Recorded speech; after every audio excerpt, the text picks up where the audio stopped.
1905. gads bija liels pārmaiņu laiks Latvijā. Cilvēki bija noguruši no netaisnības un smaga darba muižā. Zemniekiem nebija savas zemes, viņi dzīvoja nabadzībā, bet muižnieki baudīja bagātību. Arī Kazdangā nelielā Kurzemes vietā cilvēki jutās, ka vairs nevar tā dzīvot. Kazdangā toreiz valdīja muižkungs Fon Mantels. Viņš bija stingrs un prasīgs. Katram jāstrādā, jāmaksā nodevas, un par nepaklausību draudēja sods. Zemnieki klusēja gadiem, bet klusumā sāk krāties dusmas. Pa visu Latviju izplatījās revolūcijas idejas. No Rīgas un Liepājas atbrauc cilvēki, kas stāstīja par taisnību, par to, ka visiem cilvēkiem jābūt vienlīdzīgiem un ka tauta var pati lemt par savu dzīvi. Šie vārdi deva drosmi arī Kazdangas ļaudīm. Viņus labs sanāca kopā, runāja, ko darīt. Daži gribēja prasīt zemes sadali, citi sodīt kungus. Visi jutās, it kā pienācis laiks mainīt dzīvi.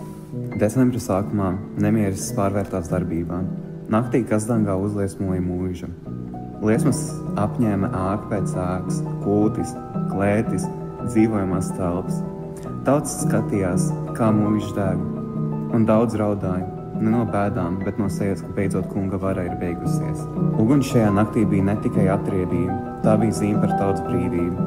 Tāpat kā citās Kurzemes vietās, arī šeit cilvēki vēlējās taisnību. Viņi dedzināja to, kas simbolizēja apspiešanu, cerībā, ka pēc šīs nakts būs cita dzīve. Tomēr cerības ilga īsu brīdi, jo pēc dažām dienām Kazdangā ieradās cariskās soda ekspedīcijas.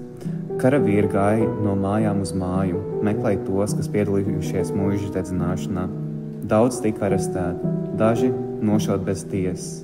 Ciemata cilvēki atkal piedzīvoja bailes, klusumu un sēras.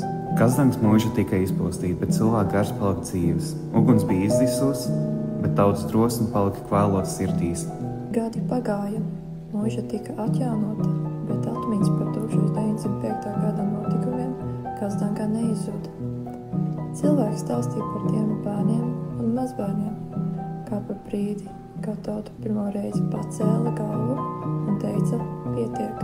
Šie notikumi nebija veltīgi. No 1905. gada sacelšanās izauga brīvības ideja, kas vēlāk noved pie Latvijas neatkarības 1918. gadā.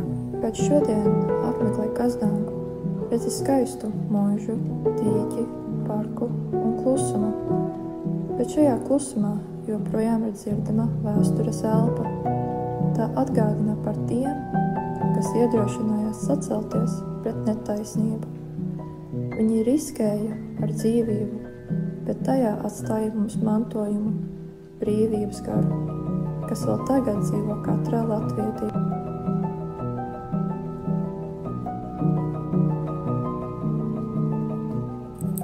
No Kazdangas ceļš ved uz Aizputi, pilsētu, kas drīz kļuva par nākamo drosmes vietu.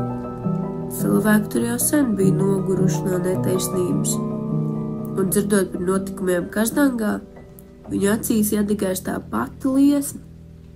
Tā sākās Aizputes stāsts, stāsts par tautu, kas negribēja klusēt. Aizputa tolaik bija neliela, bet dzīva pilsētiņa. Tirgus laukums dūts no balsīm, cilvēki runāja, sprieda, strīdējās.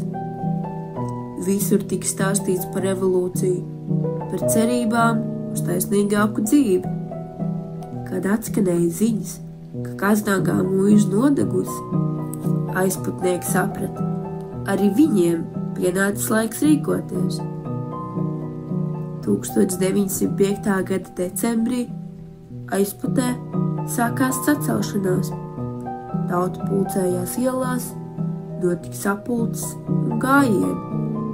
Cilvēki prasīja zemes sadali, tiesības un taisnību, bet drīz vien pilsētā ieradās cariskā armija. Notika sadursme, tauta pret bruņotiem karavīriem. Daudz tika ievainoti, citi krita. Šos notikumus vēlāk vēsturē nosauca par Aizputes karu. Kad viss bija beidzies, pilsēta apklusa, bet klusumā dzima jauna doma – neaizmirst tos, kas krita. Un tā tapa Aizputs rokas birsa, vieta, kur tautu godināja brīvības cīnītājus. Leģenda stāsta, ka katrs, kas nāca pieminēt kritušos, nolauza nelielu koka zariņu, roku, un iestādīja zemē.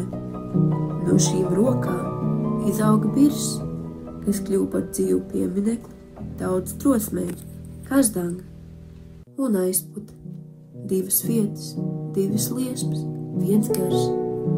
1905. gads bija sāpīgs, bet tas modināja tautu. Šie cilvēki bija pirmie, kas pateica skaļi: mēs gribam būt brīvi.